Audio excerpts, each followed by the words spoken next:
Hey, how's it going? So the primaries are over here in the United States, which means we're entering the general election season for the midterm elections, which means, of course, that we will now be blanketed with campaign ads every time we turn on the television. Now, I find these campaign ads mostly annoying, sure, but also kind of interesting to watch, because I like seeing how these candidates for public office try and sell themselves to their constituents. There's lots of ways to do it. You can lay out your policy point by point, you can portray yourself as a good and honest person, or, of course, you can always just attack the policy and character of your opponent. Really, they'll do whatever it takes to get elected. So I wanted to take a minute to trace some of the history of how we've gotten where we are now by looking at campaign ads, and in particular I'm going to use presidential campaign ads, and how they've changed over time. So the first time Americans saw presidential campaign ads on television was the election of 1952 between Dwight Eisenhower and Adlai Stevenson. Stevenson was wary of the effect television would have on politics, and actually refused to appear in his own television ads. That tactic obviously didn't work out, as Eisenhower won with 83% of the vote. After the election, Stevenson's protege said with disgust, "Presidential campaigns will eventually have professional actors as candidates." And he wasn't wrong. It was, after all, only 28 years later that Ronald Reagan, the star of Bedtime for Bonzo, was elected president of this great nation. Now, even in the first presidential campaign ads, there was a fair bit of mudslinging the other candidate, but that really took off in a major way in the 1964 election between Lyndon B. Johnson and Barry Goldwater. Just watch this for a second. 6, 8, 9, 10, 9, 8, 7, 6, 5, 4, 3, 2, 1, 0.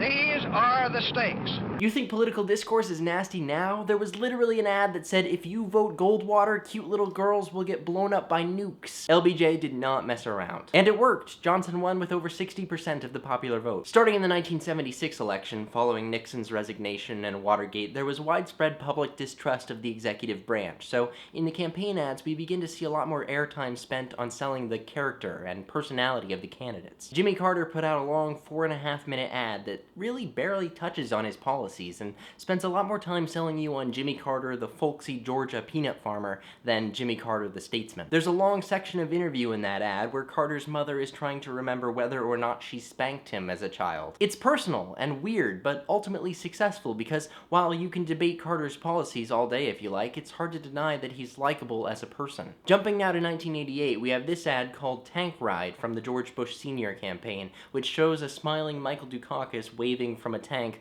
while the narration attempts to portray Dukakis as weak on defense by saying he opposed various defense programs. Now, the problem with this ad is that several things in it are just plain wrong, factually incorrect, pulled out of thin air. And even though this ad is a straight-up lie, a lot of people believed it, especially because Dukakis didn't respond to the ad with a counter ad of his own until it was too late. By the way, that ad, Tank Ride, was made by a guy by the name of Greg Stevens, who went on to make this ad, which you may remember. His account of what happened and what actually happened are the difference between night and day. John Kerry has not been honest. And he lacks the capacity to lead. When the chips were down, you could not count on John Kerry. This set of ads, put out by Swift Boat Veterans for Truth, while not directly a part of George W. Bush's re-election campaign, did play a pivotal role in the election. These ads put John Kerry on the defensive in a major way, even though, much like the Tank Ride ad before it, many of the facts and testimonies in the ads turned out to be either unsubstantiated or outright untrue. But the lesson here is that just because the information is false doesn't mean the damage hasn't already been done. And while we're talking about the 2004 election, I really have to show you this online ad the Bush campaign put together to attack John Kerry. I have had conversations with leaders. I've also had friends of mine who've met with leaders.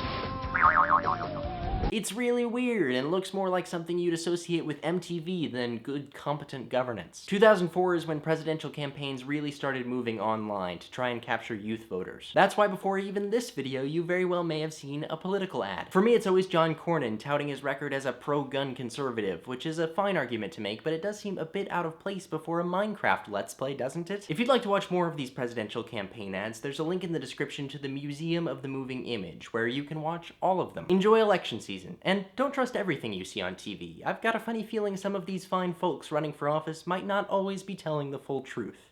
Go figure. I'll see you next time.